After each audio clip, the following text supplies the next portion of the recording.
तरारी और बेलागंज उपचुनाव के लिए तलवारें निकल चुकी है। किसका गर्दन कटेगा, कौन शहंशाह होगा, कौन सिकंदर बनेगा, ये तो 13 तारीख और 23 तारीख को पता चलेगा। लेकिन जो तैयारियां हैं इन दोनों विधानसभा क्षेत्रों में वो यही बतला रही है कि बहुत कुछ होने वाला है इन दोनों विधानसभा क्षेत्रों में। अंदर की बात में आज हम आपको ये बताने की कोशिश करेंगे कि जो प्लानिंग है, जो स्ट्रेटजी बनाई गई है अपने मोहरे फिट करने के लिए, अपने घोड़ों के लिए, कौन घोड़ा कौन सी चाल चलेगा दोनों विधानसभा क्षेत्रों में, और क्या क्या अभी तक हो चुका है, जो सबसे नॉमिनेशन हुआ है, इन तमाम मुद्दों पर आज हम अंदर की बात में बात करेंगे। और शुरुआत करेंगे तरारी से, जहां पर ऑपरेशन अगड़ा चल रहा है। जो अपर कास्ट वोटर है उसको रिझाने के लिए सुनील पांडे एंड कंपनी एक अगड़ा मिशन के तहत एक ऑपरेशन चला रही है, जो कि सुनील पांडे को ये पता है, उनके बेटे विशाल प्रशांत को ये पता है कि अगर वो अगड़े वोट को ही गोलबंद केवल कर ले तो उनकी जीत में कोई शक शुबा नहीं रह जाएगा, क्योंकि जो जातीय आंकड़े हैं वो उसी पक्ष में हैं। देखिए, पिछला चुनाव सुनील पांडे लड़े थे वहाँ, 2020 की हम बात करते हैं। पिछला चुनाव भी सुनील पांडे वहाँ पर लड़े और 63,000 वोट उनको मिला। और सुदामा प्रसाद जिन्होंने जीत की माले वाले, जो अब सांसद हो चुके हैं, उनको 73,000 वोट मिला। यानी कि 13,000 के अंतर से सुनील पांडे चुनाव हार गए। वो निर्दलीय लड़े थे, 13,000 के अंतर से चुनाव हार गए। क्योंकि बीजेपी का भी वहाँ प्रत्याशी था, उसको भी 14,000 वोट वहाँ पे मिला था और उसी अंतर से सुनील पांडे हारे। अब दो चीज़ों का आकलन हो रहा है तरारी में कि अगर 73,000 वोट मिला है सुदामा प्रसाद को 2020 के चुनाव में, तो वो वोट था किसका? गठबंधन में चुनाव हुआ तो वोट किसका था? तो जो आंकड़े हैं तरारी के, वो आंकड़े बताते हैं कि यादवों की संख्या 30,000 के आसपास, मुस्लिम वोटर 20,000 के आसपास, कुशवाहा 15,000 के आसपास, और जो बनिया वोटर है ये करीब 26,000 के आसपास। यानी कि बनिया वोट, यानी वैश्य वोट हम जिसको कहते हैं, जिस समाज से सुदामा प्रसाद आते थे, उसकी एक गोलबंदी हुई सुदामा प्रसाद के पक्ष में और वो उसको सरप्लस किया।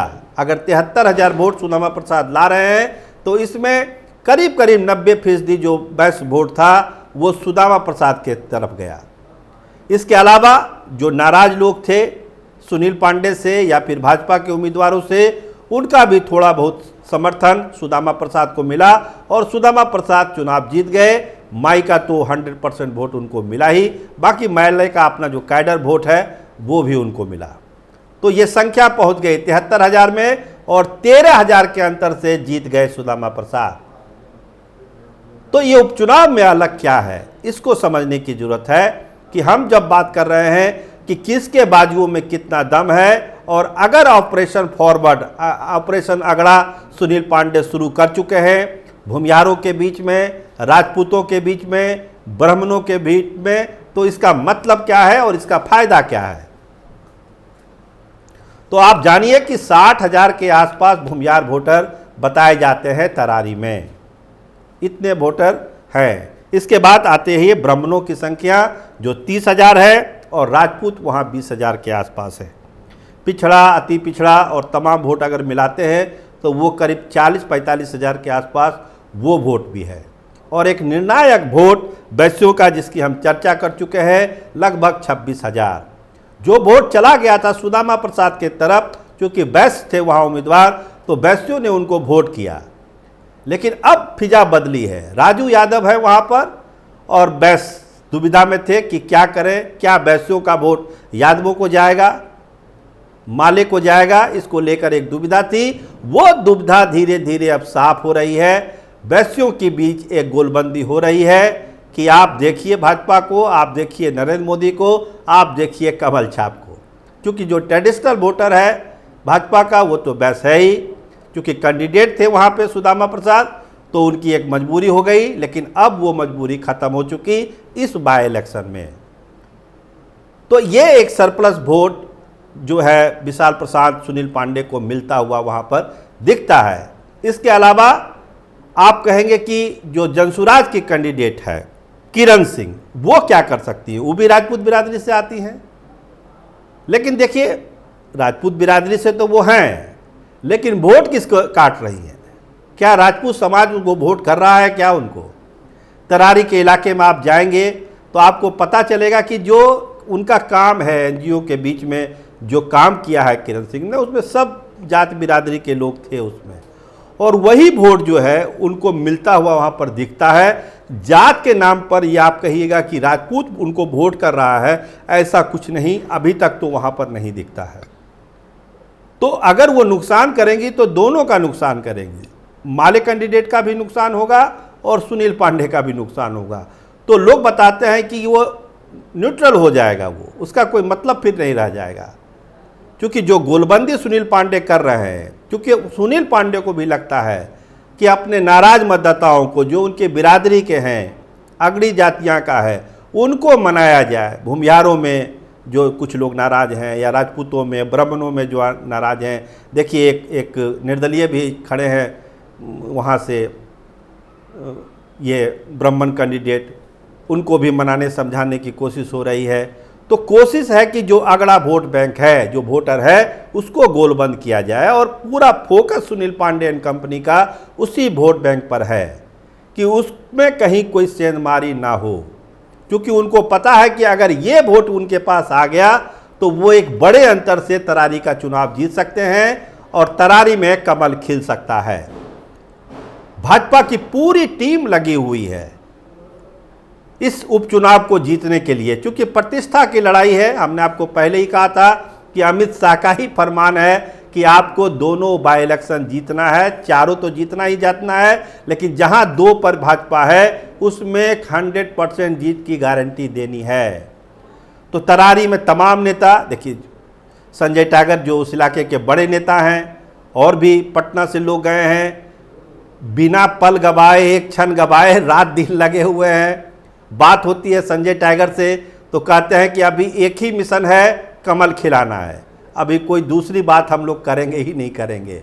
कमल खिलेगा, उनको भरोसा है, और जितनी मेहनत भाजपा के लोग कर रहे हैं तो समझिए कि मामला किधर जा रहा है। लेकिन सबसे बड़ा फैक्टर है सुनील पांडे का ऑपरेशन फॉरवर्ड।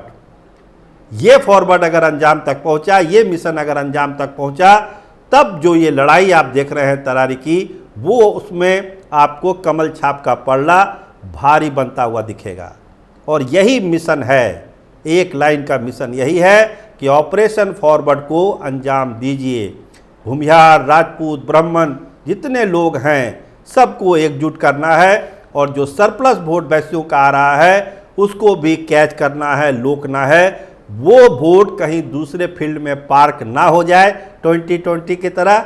उधर भी लगे हुए हैं, अपने जीवन बाबू हैं, एमएलसी हैं जीवन कुमार, बेस्ट वोटर के लिए लगे हुए हैं वहाँ पर तरारी में। वैसे तो चारों सीट पर लगे हुए हैं, लेकिन तरारी पर वैश्यों को गोल बंद करने में जीवन कुमार वहाँ महत्वपूर्ण भूमिका निभा रहे हैं। तो पूरी तैयारी भाजपा की है कि इस बार उपचुनाव में तरारी में कमल खिला लिया जाए। लेकिन दूसरी तरफ महागठबंधन के कैंडिडेट पर आइए, क्योंकि जीती हुई सीट है, सांसद हो चुके हैं सुदामा प्रसाद, तो उनकी भी प्रतिष्ठा दांव पे लगी हुई है। अभय कुशवाहा की भी प्रतिष्ठा दांव पे लगी हुई है कि वहाँ पर 15-17 हज़ार कुशवाहा वोटर भी है। तो उन लोगों की भी कोशिश है कि सरप्लस वोट उधर भी जाए, ऐसा नहीं है कि सारे वोट इधर चले जाएं, दूसरे वर्गों में भी सेंधमारी होने की कोशिश है। अगर सुनील पांडे ने ऑपरेशन फॉरवर्ड शुरू किया है तो इसका मतलब है कि महागठबंधन की भी नज़र नाराज फॉरवर्डों पर थी, जो सुनील पांडे से नाराज थे, विशाल प्रशांत से नाराज थे, भाजपा से नाराजगी थी, उनको भी बनाने की कोशिश अब शुरू है। तो तैयारी दोनों तरफ से है, लेकिन सिंगल पॉइंट जो सुनील पांडे ने अपना मिशन बनाया है वो यही है कि मिशन जो ऑपरेशन फॉरवर्ड है उसको अंजाम दिया जाए। बात सभी वर्गों से, सभी बिरादरी से सहयोग मांगा जा रहा है, लेकिन एक कहते हैं ना कि एक्स फैक्टर, उस फैक्टर पर जो है काम बहुत तेज़ी से तरारी में शुरू हुआ है। आइए बात करते हैं बेलागंज की। प्रशांत किशोर की बहुत सभाएं हुई बेलागंज में, ताकत दिखाई उन्होंने कि मुसलमानों के बीच या दूसरे वर्गों के बीच क्या ताकत है प्रशांत किशोर की। हम पहले भी प्रोग्राम में आपको कह चुके हैं कि तरारी की बात छोड़ दीजिए, अगर प्रशांत किशोर के कैंडिडेट को सबसे ज़्यादा अगर कहीं वोट आना है तो वो बेलागंज में ही आना है, और इसमें मोहम्मद अमजद जो उनके प्रत्याशी हैं उनका भी अपना प्रभाव है, प्रशांत किशोर का भी अपना प्रभाव है। तो दोनों पावर वहाँ पर जुट रहा है और वो जुटकर एक फिगर में कन्वर्ट हो रहा है जो प्रशांत किशोर की पार्टी को बस्ता छाप पर मिलना है। मुसलमानों की बड़ी बड़ी सभा हुई है, बड़ी संख्या में मुस्लिम वोटर हैं बेलागंज में। हम पहले भी प्रोग्राम में आपको बताए हैं 60-65 हज़ार के आसपास जो मुस्लिम वोटर हैं वो मोहम्मद अमजद की तरफ देख रहे हैं, और प्रशांत किशोर भी पॉइंटेड टारगेट कर रहे हैं उस वोट बैंक को। और जो मीटिंग हुई उनकी 31 तारीख को, उसमें साफ साफ दिखा कि मुस्लिमों का रुझान है उनके तरफ। इसका मतलब है कि सुरेंद्र यादव के बेटे के लिए ये खतरे की घंटी है। अभी आरजेडी के तरफ से पत्ते नहीं खुले हैं, अभी तेजस्वी यादव नहीं गए हैं, या बड़े बड़े नेता अभी वहाँ नहीं पहुँचे हैं महागठबंधन के, तब एक आकलन किया जा सकेगा। प्रशांत किशोर तो चले गए फील्ड में, अभी तेजस्वी का जाना बाकी है, तब मुस्लिमों का रुझान पता चलेगा कि आखिर उस वोट में अगर डिवीजन होगा तो कितना होगा। प्रशांत किशोर ने तो अपनी ताकत दिखा दी, अब मौका है तेजस्वी यादव के लिए, अब उनको दिखाना है और एनडीए के नेताओं को दिखाना है कि दूसरे वर्गों में उनका समर्थन कितना है। तो इसको लेकर एक चहल पहल है दोनों विधानसभा क्षेत्रों में। और चूंकि मनोरमा देवी, जिसकी हम चर्चा कर रहे हैं, एक ही सीट पर जनता दल यूनाइटेड लड़ रही है, याद रखिए, और ये सीट जीवन मरण का प्रश्न हो चुका है नीतीश कुमार के लिए कि अगर एक उपचुनाव लड़ रहे हैं, अगर वो भी हम अगर नहीं जीत पाएंगे तो फिर पार्टी में भगदड़ मचने से कैसे रोक पाएंगे। इसलिए पूरी टीम, पूरी पार्टी, पूरा ध्यान इस बाय इलेक्शन पर है, कोई कमी नहीं छोड़ना चाहते हैं नीतीश कुमार एंड कंपनी, और मनोरमा देवी भी सक्षम है हर मामले में। तो जो यादवी महासंग्राम हो रहा है बेलागंज में, उस यादवी महासंग्राम में आगे कौन निकलेगा ये तो 2-4 दिन में और पता चलेगा जब बड़े बड़े नेताओं का दौरा शुरू होगा। लेकिन अभी फिलहाल मामला बैलेंस लग रहा है वहाँ का, और अगर कोई गड़बड़ हो रहा है आरजेडी के लिए तो वो प्रशांत किशोर की तरफ से हो रहा है। उनकी पार्टी वहाँ सेंधमारी कर रही है मुस्लिम वोटों पर, जो सुरेंद्र यादव को नुकसान पहुँचा रही है। हमने पहले भी कहा था कि सुरेंद्र यादव को भी पता है कि ये नुकसान उनका होना है, इसकी भरपाई वो भूमिहार वोट से करना चाहते हैं, इसकी भरपाई वो दूसरे वोटों से करना चाहते हैं, और उसके लिए उनका मिशन चल रहा है रात के अंधेरे में। जैसा हमने आपको कहा था पिछले प्रोग्राम में, वो मिशन उनका ऑन है, क्योंकि उनको पता है, पुराने नेता है बेलागंज के, उनको पता है कि क्षतिपूर्ति कैसे हो सकती है। लेकिन अभी समय है, ताकत सब लोग लगा रहे हैं। हमने कहा ना कि किसके बाजुओं में कितना दम है, ये तो 13 और 23 तारीख को पता चलेगा। लेकिन अंदर खाने जो चीज़ें हो रही है, जिस तरह से चौसर बिछाया जा रहा है, जिस तरह से बिसात बिछाई जा रही है इस दोनों विधानसभा क्षेत्रों में, कोई भी आगे निकल सकता है और किसी के हाथ से बाजी छूट सकती है। लेकिन जो रणनीति है और जो चुनावी खेल है दोनों विधानसभा क्षेत्रों का, उस पर नज़र रखने की ज़रूरत है। और तरारी को लेकर एक बात क्लियर समझिए कि अगर सुनील पांडे का ऑपरेशन फॉरवर्ड सफल रहा तो जो माले और एंटी माले का चुनाव तरारी में होता है वो दिखेगा आपको, और उसमें कमल छाप का पलड़ा आपको भारी दिखने लगेगा आने वाले 4-5 दिनों में। आप देखते रहिए कैपिटल टीवी बिहार। आपका बहुत धन्यवाद, आपका बहुत बहुत शुक्रिया।